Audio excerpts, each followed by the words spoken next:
Buenas noches, profesora. En esta oportunidad nuestro grupo va a presentar el tema de Amnistía Internacional acusa a las autoridades peruanas de marcado sesgo racista en la represión de las protestas. Amnistía Internacional es una ONG dedicada a la defensa de los derechos humanos a nivel mundial, empleando investigación, educación, defensa y movilización pública. En el contexto de protestas en Perú, la organización señala que las posibles muertes arbitrarias por represión estatal se concentran desproporcionadamente en áreas con población indígena. Destaca que estas regiones históricamente marginadas han sufrido discriminación y luchas por derechos básicos. Amnistía también documenta 12 muertes con indicios de uso intencional de fuerza letal.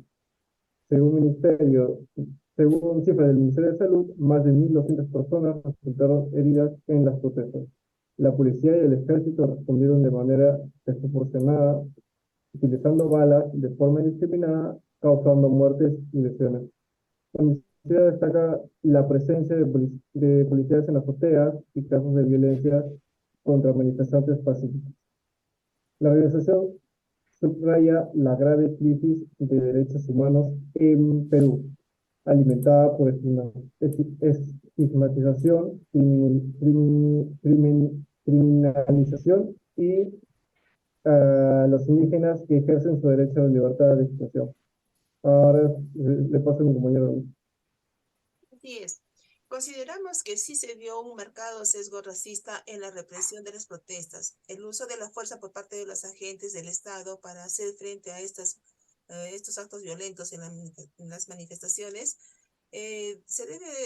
debió respetarse siempre los principios de legalidad, de necesidad, proporcionalidad, no discriminación y precaución.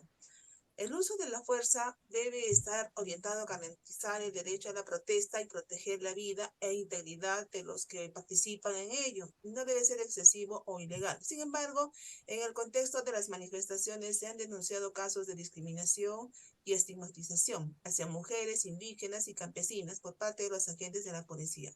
Vemos que en el modelo del Estado intercultural se consolida la disminución del Estado nacional a partir de tres condiciones. Uno, que el Estado no sea posesión de un solo grupo dominante. Dos, que las mayorías y minorías sean reconocidas, es decir, que sus miembros puedan acceder a las instituciones estatales y actuar como ciudadanos sin tener que esconder o negar su identidad cultural. Tres, que el Estado reconozca las injusticias cometidas y ofrezca algún tipo de reparación.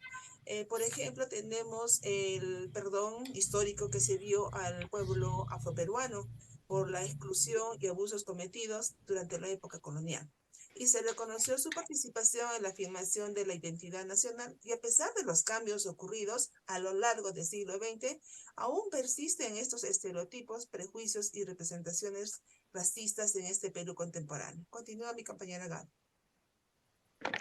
Del mismo modo, consideramos la ciudadanía democrática como una forma de organización social con igualdades de derechos y deberes, independientemente de su raza, género, nivel económico, cultura, capacidad física o intelectual, y creencias religiosas.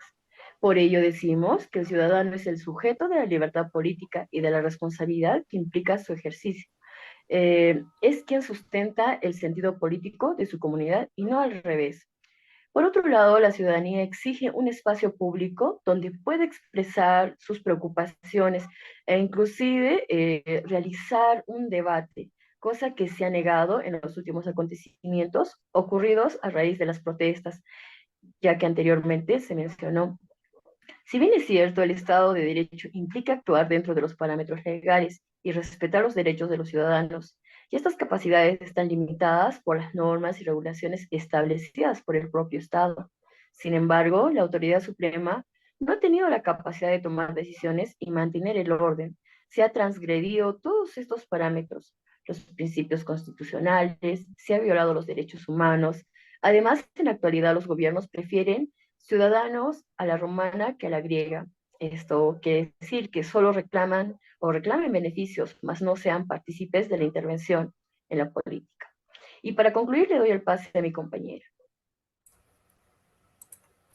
Bien, para concluir, el Estado actuó con un marcado sesgo racista en la represión de las protestas, debido a que las represiones por parte de la policía y el ejército han respondido a las manifestaciones de manera injusta, disparando balas de forma indiscriminada y en algunos casos contra objetivos específicos, matando o hiriendo a transeúntes, manifestantes y a quienes brindaban auxilios a personas heridas. Y esto se ha dado más en las regiones marginadas del Perú, como Apurímac, Ayacucho y Puno, cuyas poblaciones en su mayoría son indígenas y campesinos que han sufrido históricamente discriminación. Debido a la desigualdad en acceso a la participación política y han desempeñado una constante lucha por acceder a los derechos básicos como la salud, la vivienda y la educación. Pues asimismo, nuestro país enfrenta una grave crisis de derechos humanos, la cual ha sido alimentada por la estigmatización, la criminalización y el racismo contra los pueblos y las comunidades campesinas.